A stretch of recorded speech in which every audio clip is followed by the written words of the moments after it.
ആത്മഹത്യയാണ്, സംശയമൊന്നുമില്ല. എൻ്റെ അഭിപ്രായത്തിൽ ആത്മഹത്യയാണ്. എനിക്കതിനെപ്പറ്റി ഒരു തർക്കവുമില്ല, എനിക്ക് ഒരു സംശയവുമില്ല. ഒരു ആത്മഹത്യ ചെയ്യാനുള്ള സാഹചര്യം സാർ എന്താ പറയുന്നത്? ആത്മഹത്യ ചെയ്യാനുള്ള, അതാണ് ഞാൻ പറഞ്ഞത്, ആത്മഹത്യ ചെയ്യാനുള്ള സാഹചര്യം എന്ന് പറഞ്ഞാൽ എപ്പോഴും ഓർമ്മിക്കണം, ഡിപ്രഷൻ എന്ന് പറയും. ഈ ഡിപ്രഷനാണ് പലർക്കും ആത്മഹത്യയിലേക്ക് വിഷാദരോഗം. അത് ഏത് സമയത്തും ആർക്കും വരാം. അന്ന് ഡിപ്രഷനുള്ള ഒരു കുട്ടിയാണെങ്കിൽ 2-3 കാര്യങ്ങളുണ്ട്. ഡിപ്രഷനുള്ള കുട്ടിയാണെങ്കിൽ അതിന് 2-3 ദിവസം മുമ്പ് വീട്ടിലേക്ക് അയച്ച കത്തിൽ അത് കാണുന്നില്ല. ഉണ്ടെന്ന് ഞാൻ പറഞ്ഞു, എനിക്ക് മനസ്സിലാവുന്നുണ്ട്. ഇതിനേക്കാൾ എത്രയോ വലിയ കേസുകൾ ഞങ്ങൾ ഇൻവെസ്റ്റിഗേറ്റ് ചെയ്യുന്നുണ്ട്. അന്ന് രാത്രി പിറ്റേ ദിവസം വിളിക്കണം എന്ന് പറഞ്ഞ് ശരിയാണെന്നേ, അത് ഒക്കെ ശരിയാണ്. ആത്മഹത്യ ചെയ്യണമെന്ന ഉദ്ദേശത്തിലായിരിക്കില്ല ഈ അഭയ താഴോട്ട് ഇറങ്ങിയത്. സാറ് പറയുന്നത് അപ്പൊ അടുക്കളയിൽ വെച്ച് പെട്ടെന്ന് ഡിപ്രഷൻ ഉണ്ടായിരുന്നു. ഡിപ്രഷൻ ഉണ്ടാവാം. അടുക്കള ചെന്നപ്പോഴായിരിക്കും, ഇരുട്ടും മറ്റു കാര്യങ്ങളും ഒക്കെ കണ്ടപ്പോൾ ഇവർക്ക് തോന്നിക്കാണും ഇപ്പൊ ഇത് ഈ വിഷാദവും ഈ ഡിപ്രഷനും ഒക്കെ ഈ ആത്മഹത്യ ടെൻഡൻസി ഒക്കെ നേരത്തെ അവരുടെ ഉണ്ടായിരുന്നിരിക്കാം. അപ്പൊ അത് ആത്മഹത്യ അവിടെ സാധാരണ ഒരു കോൺവെന്റിൽ ആത്മഹത്യ ചെയ്യാൻ പറ്റിയില്ല, പെട്ടെന്ന് അങ്ങോട്ട് ആത്മഹത്യ ചെയ്യാൻ പറ്റിയില്ല. കയറി തൂങ്ങാനോ അല്ലെങ്കിൽ വിഷമടിക്കാനോ അല്ലെങ്കിൽ മറ്റു സാധാരണ ചെയ്യുന്ന പോലെ ഒന്നും ചെയ്യാനൊക്കത്തില്ല. മനസ്സിലായോ? അപ്പൊ കിണറ്റിലാണേലും പോയി ചാടാനൊക്കത്തില്ല, എല്ലാവരും നോക്കി നിൽക്കുക.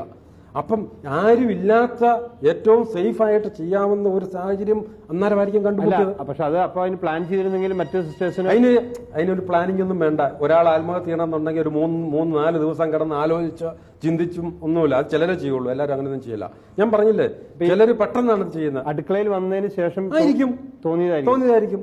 എന്നിട്ട് വേഗം ഒന്ന് പോയി അന്നേരമാണ് കിണറിന്റെ കാര്യം ഓർത്ത കിണറുണ്ട്, ശരി, ആരും അറിയാതെ അകത്ത് വെളിയിലോട്ട് ഇറങ്ങി കുറ്റിയിട്ടെന്ന് പറഞ്ഞാൽ പെട്ടെന്ന് ആരും കണ്ടുപിടിക്കാതിരിക്കാനായിട്ട്.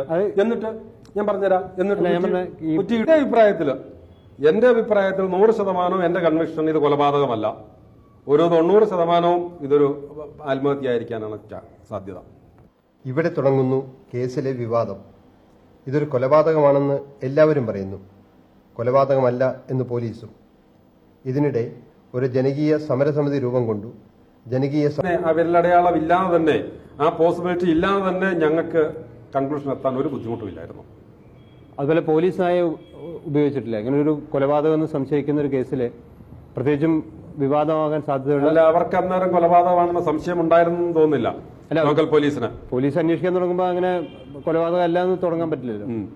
അല്ല, അവർക്ക് വേണേ ഉപയോഗിക്കാമായിരുന്നു. പക്ഷെ തുടക്കത്തില് ഇത് കൊലപാതകം, ഇത് ഒരു ആത്മഹത്യയാണെന്നുള്ള രീതിയിലോ മറ്റോ ആണ് അവര് അന്വേഷണം നടത്തിയിരുന്നത്. അങ്ങനെ അപ്പോ പോലീസ് നയം ഉപയോഗിച്ചിട്ടില്ല, വിരലടയാള വിദഗ്ധനെ കൊണ്ടുവന്നിട്ടില്ല. അങ്ങനെ തുടങ്ങിയ ഈ ലോക്കൽ പോലീസിന്റെ അന്വേഷണം സത്യത്തിൽ മോശമായൊരു അന്വേഷണമായിരുന്നില്ലേ എന്ന് പറയാനൊക്കത്തില്ല. തീർച്ചയായിട്ടും പറയാനൊക്കത്തില്ല. എനിക്കറിയാം, ഞാനിപ്പം അന്ന് ക്രൈംബ്രാഞ്ചിലാണേലും ഞാൻ അതിനു മുമ്പും അതിന് ശേഷവും ഞാൻ ലോക്കലിൽ ജോലി ചെയ്യുന്ന ആളായതുകൊണ്ട്